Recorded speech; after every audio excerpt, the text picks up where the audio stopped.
lagyan daw natin ng ganito, yung ano kasi, ano yun, para di daw mabahaya ng mga amigas, mga langgam ba, ang punuan ng ano. May nagbigay sa akin ng ito. Yung ano ba yan? Pinaghilibisan ng mga, pinaghilibisan ba ng mga ano, sa bansuhan. Sa ikaw na yung kahoy. Ito. Sabi, lagyan daw natin para yung puno niya hindi daw magbahayan. Awag ko. Yun sabi. Eh, manawala na lang tayo. Sayang din naman. Namatay. Diba? Ayan o.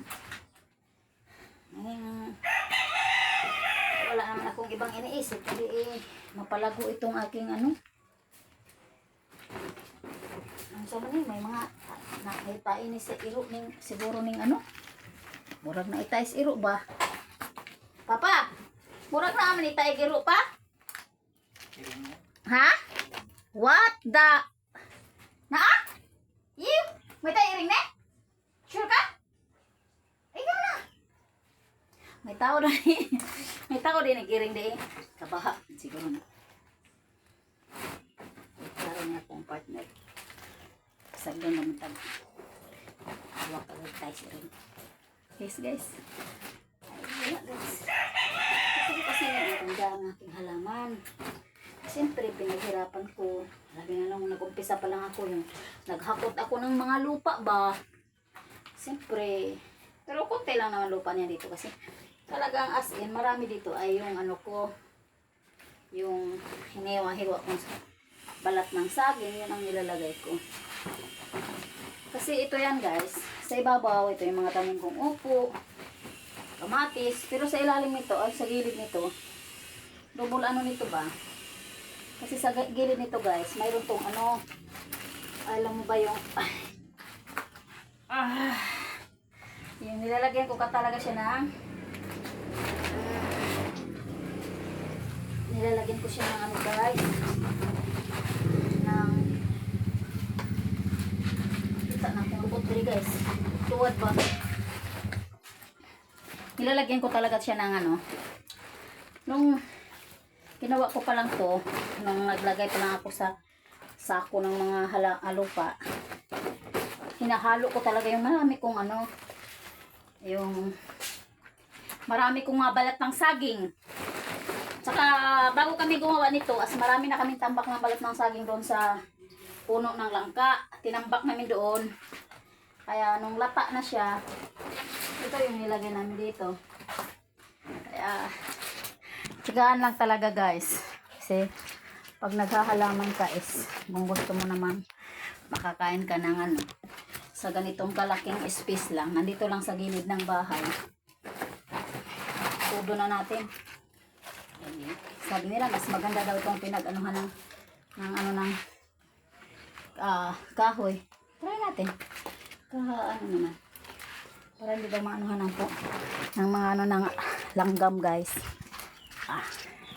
Ito guys, malapit na kasi ako matapos.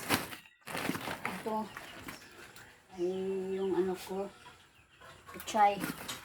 Yung pichay na yan guys, bala ko siyang pagulangin kasi gusto kong mamunga siya ba, para yun naman ang hindi na ako bibili. Bali, itong mga similya ko na yan, nakadalawang bili ako dyan sa TikTok. Yung online namin sa TikTok ba ng mga ano, seedlings.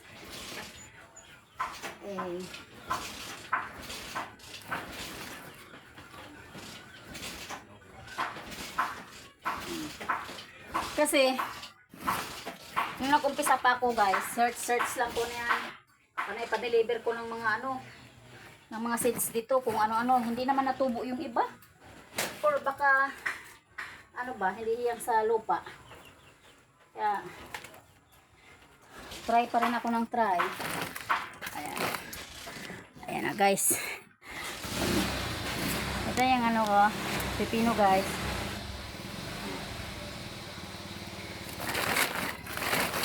He, labas.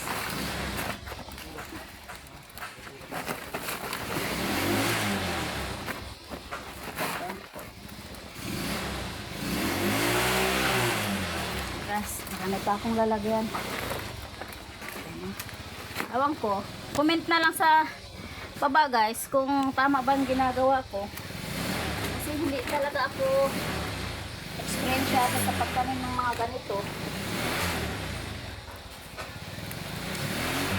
Sabi naman maganda daw to.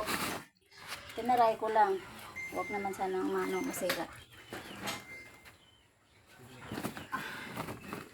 Kasi karamihan sa nilalagay ko guys is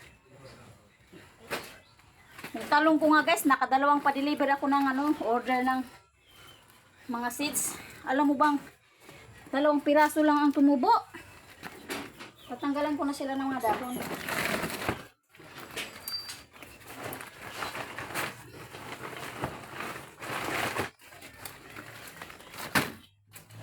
Nakadalawang pa-deliver ako mga dahon ng guys, mga dahon ng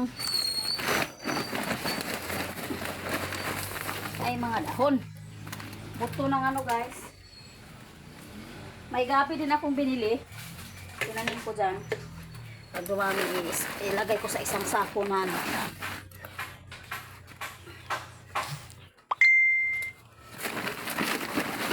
kahit dito lang sa loob ng bahay guys. Maparami natin to. Mapaparami natin yung mga tanim natin. Habang nandito pa ako. Try ko lang naman. Sarap siguro kung may hektar-hektar kang ganitong mga pananim guys, no? Siguro talagang as in makapili tayo. Sabi ko nga kahit ganito lang to. Sabi ko rin sa partner ko, alagaan, obserbahan ko paano. Sa ganitong paraan, hindi na kami bibili. Isipin mo, bibili kami ng isang pirasong pepino lang. Kasi ang mahal talaga ng mga pamilihin. Hindi mo mabibili yung gusto mong as-in kain ng salad na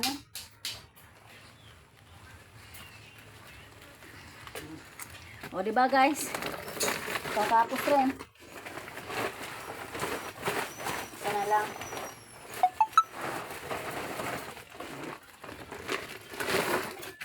Tapos ko na yung isa guys. Pali nakadalawang sako na ako na ganito. Kailangan pa ng isa para dito sa mga sitaw ko.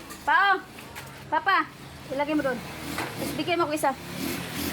Tapos ito pa guys, mga balat talaga as in, mga balat ng nilagay ko kung saan lang yung puno. Ang dami kasing nangangain guys Ito yung ko, malunggay.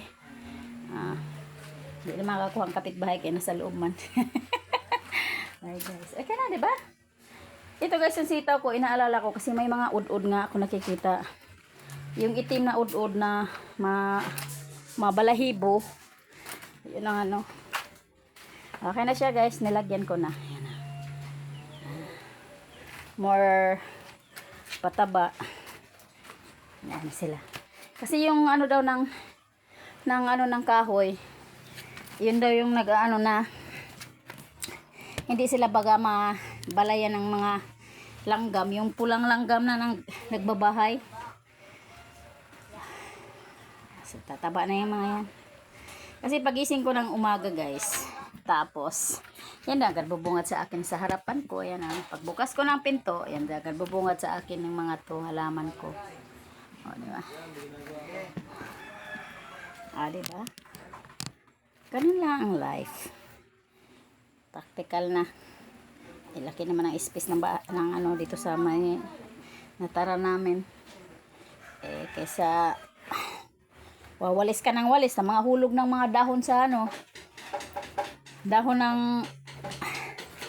anong tawag to, rambutan, panay hulog. Gawin mo na lang ganyan. At least, diba?